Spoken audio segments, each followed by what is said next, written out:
Guys, there's this article in the Atlantic today. It's by Michael Shearer, Missy Ryan, and Ashley Parker. And it reveals something that I find sort of amazing. Senior Trump officials, including Stephen Miller, Kristi Noem, Marco Rubio, and Pete Hegseth, have all moved their residences into military housing, basically moving on to bases in order to better protect themselves and their families.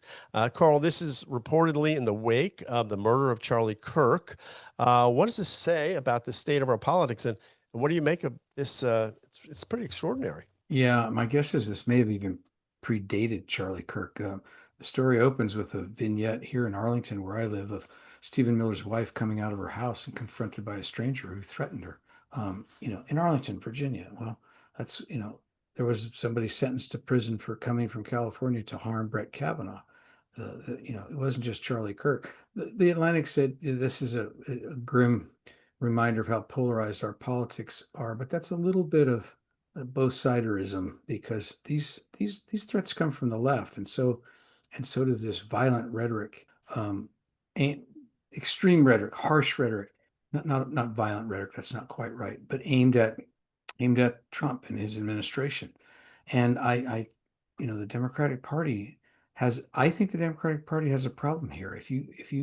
If your followers think that you shouldn't be able to live in the community where you want to live, what does that mean? Is that a precursor to civil war? And it harks back to Maxine Waters in Trump's first term, saying these people should be confronted wherever they shop, wherever they go, wherever they want to eat. And I don't see it. I don't see that kind of activity coming from Republicans, against Democrats that they disapprove of. And I think it's a sober and chilling reminder of what's going on. Yeah, I mean, that vignette you mentioned, Carl, the woman that approached Katie Miller said, "We're watching you." And this was the day after Charlie Kirk was assassinated. I mean, it's beyond harsh language, it's threatening language, and it's threatening violence, and in some cases outright violence. And, I was thinking, as I normally do about this stuff, if the shoe was on the other foot. I mean, if Lloyd You can't Austin, go into a media rant. The media broke the story. If the Lloyd Austin, this story, Tom, Yes, give him credit. It's a single story in the Atlantic that is, I mean, how long has this been going on? It's months after the fact. If Lloyd Austin and Alejandro Mayorkas had to live in military housing for fear of their lives and livelihoods, that would be a massive story that the media would cover ad nauseum, about how, the MAGA folks are so, violent and fascist and all this stuff. So it's just not, it's a double standard again that, and look, it is a serious problem. We do not want political violence in this country. It should not, we need to make this stuff, it needs to be marginalized, and people that do this need to be ostracized. And I would say prosecuted. I mean, when they cross Charlie Kirk, but I remember this was years ago now. Antifa types went to Tucker Carlson's house in Washington, banged on his door. He wasn't even there. Threatened his wife, who was home alone. Megyn Kelly it's why he moved out of Washington. So Megyn Kelly just did a segment yesterday on all these folks who are dressing up, like all these lefties who are dressing up like Charlie Kirk for Halloween with the Freedom t-shirts on with like blood dripping down. I mean, this kind of stuff has to stop, and it's not stopping. It's going in the opposite direction. And so I think we need, and if we had, I think, more media coverage of it, there would be, I think, more outrage over it, hopefully. And that's the kind of response that's needed. Yeah. Instead of just a single article in the Atlantic that we end up talking about on the radio. I tell you why. And this article is very well reported. That's why I brought it up, and I commend it to people. Actually, Carl brought it to my attention. But one of the things they talk about in the article is this group. It's the Arlington Neighbors United for Humanity. So this is part of the story that I think is kind of interesting. Is this is sort of a neighborhood group that has taken on this task, and they've had organized protests near Stephen Miller's home.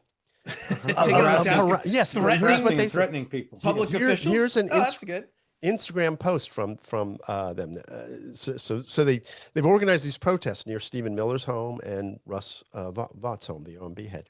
And this is what they say: will we let him, I think they were talking about Miller, live in our community in peace while he terrorizes children and families?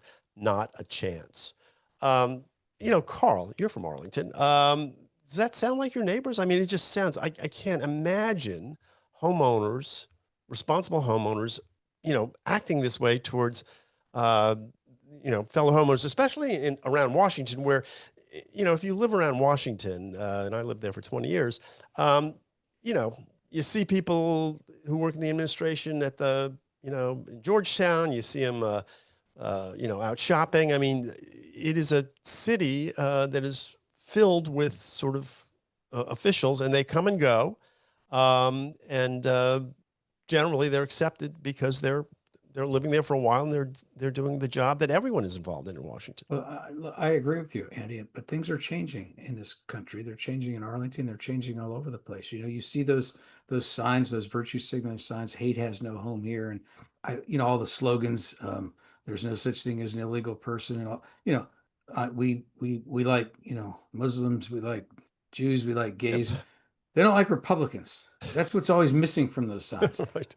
They're tolerant of people who agree with them, which is not the definition of tolerance. It's the definition of the most intolerance. liberal neighborhoods in America are oftentimes the most illiberal places in America. Yeah. Because they don't tolerate any sort of dissent or any other viewpoint. And if you hold those viewpoints and you voice them, you get ostracized. You get absolutely, vilified by your neighbors. But you know what? But Andy's right though, Tom. This goes beyond. This is it's a form of terrorism. This is really a next level of intolerance, and it's basically telling people what it's telling them they can't live in Arlington. Where can they live then? I mean, where are they supposed to live? That's what anyway, read the article, because you are struck by the fact that this is now considered sort of normal, acceptable HOA style behavior in Arlington. Now, maybe they've got it wrong, but it's a little crazy. But Andy and Tom, both of you, Atlantic is a very liberal news outlet. It broke this story. Its editors and reporters are clearly appalled by this behavior. So right. Yes. Credit where credit saying is there's a due. chance, Carl. Right. All right, guys, we got to take a quick break. We'll be back with more right after this.